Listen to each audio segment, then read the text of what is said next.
नमस्कार दोस्तों, बात करते हैं आलोक इंडस्ट्रीज लिमिटेड की 31.155 का स्टॉक हो चुका है। 43 मिलियन शेयर्स यहाँ पर ट्रेड हुए हैं। ओवरऑल अगर आप देखोगे तो कंपनी में एक अच्छी खबर ये भी है कि क्वार्टर थ्री के नंबर बहुत गजब के आए हैं। जैसा एक्सपेक्टेड था उससे बेहतर नंबर्स यहाँ पर आए हैं। साथ में ही स्टॉक ने 35 रुपए का हाई लगा करके थोड़ा कंसोलिडेट होना स्टार्ट हुआ, थोड़ा करेक्शन में आया है।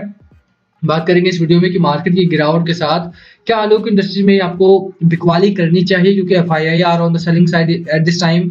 तो आपको क्या उन्हें ज्वाइन करना है या डीआईआई को ज्वाइन करना है जो कि खरीदारी कर रहे हैं गिरावट के बाजार में, क्योंकि ये मार्केट ऐसा है जहां पे आपको कॉस्टली स्टॉक्स भी सस्ते में मिल रहे हैं। तो बिल्कुल कौन सी साइड आपको रहना है। आलोक इंडस्ट्रीज की जहां तक बात है, क्या आलोक में आपको खरीदारी करनी चाहिए या अपने स्टेक्स को बेच देना है, यहाँ पे बात करेंगे इस वीडियो में। चलिए शुरू करते हैं, बट उससे पहले अगर आप चैनल पे नए हो तो प्लीज चैनल को सब्सक्राइब कर दो and hit that bell icon ताकि आपको नोटिफिकेशन मिल सके।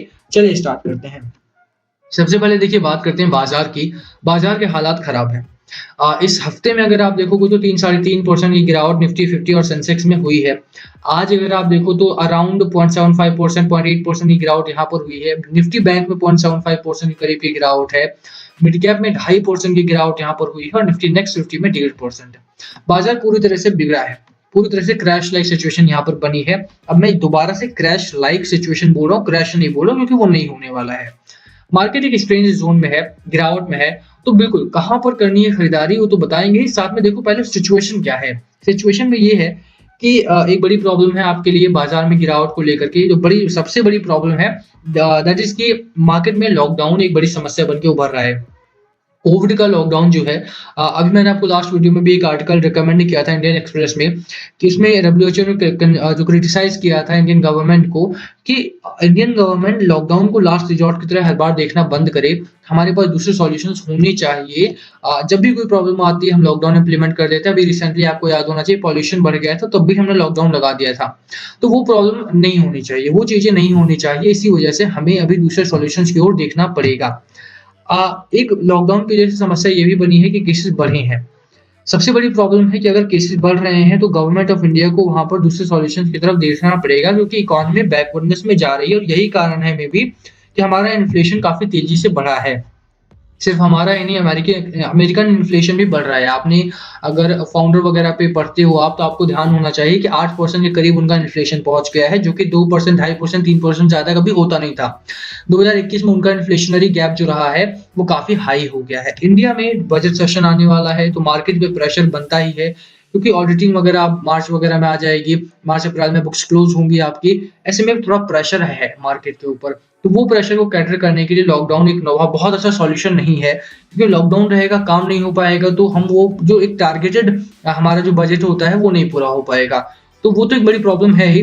दूसरी बड़ी प्रॉब्लम ये है कि क्रूड ऑयल प्राइसेस के दाम बढ़ रहे हैं। $84 पर बैरल से बढ़ करके 84 टू 88 पर डॉलर पर बैरल के आसपास पहुंच गया है।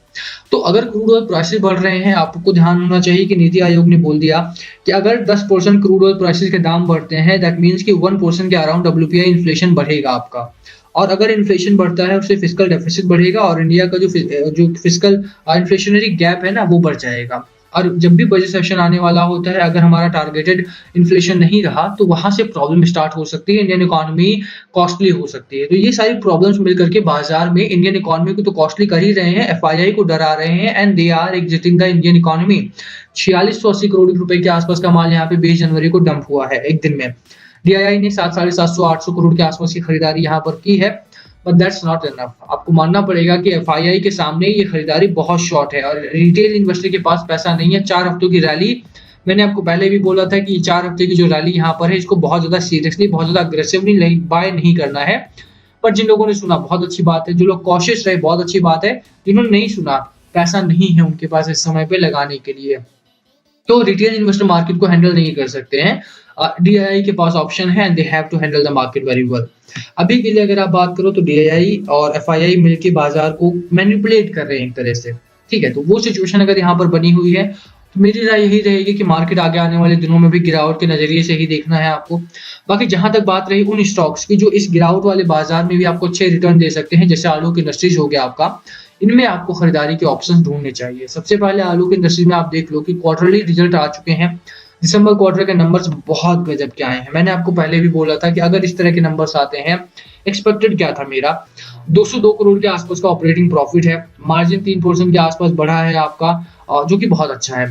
टेक्सटाइल में डिमांड है, टेक्सटाइल सेक्टर में इस समय एम्प्लॉयमेंट जनरेट हो रहा है, गवर्नमेंट भी इंटरेस्टेड दिखाई देती है और आलोक इंडस्ट्री जैसी कंपनी जहां पर आरआईएल का 40% का मालिकाना अधिकार है, तो आरआईएल की सब्सिडरी इसमें आपका पैसा नहीं बनेगा तो कहाँ बनेगा, है ना, ऑब्वियस सी बात है।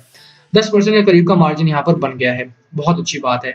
नेट प्रॉफिट 12 करोड़ के आसपास का नेट प्रॉफिट है, बहुत गजब का नेट प्रॉफिट भी जनरेट किया है। लास्ट टाइम 74 करोड़ का लॉस था, उम्मीद यही थी कि नंबर इस बार पॉजिटिव आए तो ज्यादा बेहतर रहेगा। तो रेवेन्यू का केस हो, नेट प्रॉफिट का केस हो, बेहतर है। आप ईयर ऑन ईयर जंप देख सकते हो, ईयर ऑन ईयर काफी बढ़िया जंप है। मार्जिन में थोड़ा सा आप ईयर ऑन ईयर में गिरावट जरूर है, बट क्वार्टर ऑन क्वार्टर वो कंप्लीट कर रहा है। कहीं ना कहीं बाजार में इस समय टेक्सटाइल सेक्टर की डिमांड बढ़ी है और टेक्सटाइल में पैसा आ रहा है, तो बिल्कुल आपको खरीदारी ऐसे स्टॉक्स में करनी चाहिए। क्वार्टर थ्री काफी अच्छा रहा है और क्वार्टर थ्री से पहले ही मैंने आपको बोला था कि बाजार क्योंकि अच्छी रैली में है, इसका सीधा मतलब निकलता है कि बाजार में क्वार्टर थ्री काफी अच्छा आ सकता है। लोअर एंड पे 24 के आसपास मैंने खरीदारी करने की आपको सलाह दी थी। जिन लोगों ने खरीदारी की बहुत अच्छी बात है, नहीं की अभी भी क्या मौका है, बिल्कुल मौका है। एक सपोर्ट लेवल बन रहा है आपका 31.5 के आसपास का।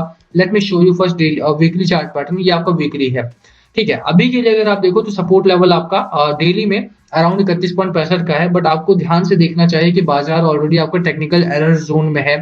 लोअर एंड पे 29.5 का 29.5 के आसपास का एक स्ट्रॉन्ग सपोर्ट बनता है।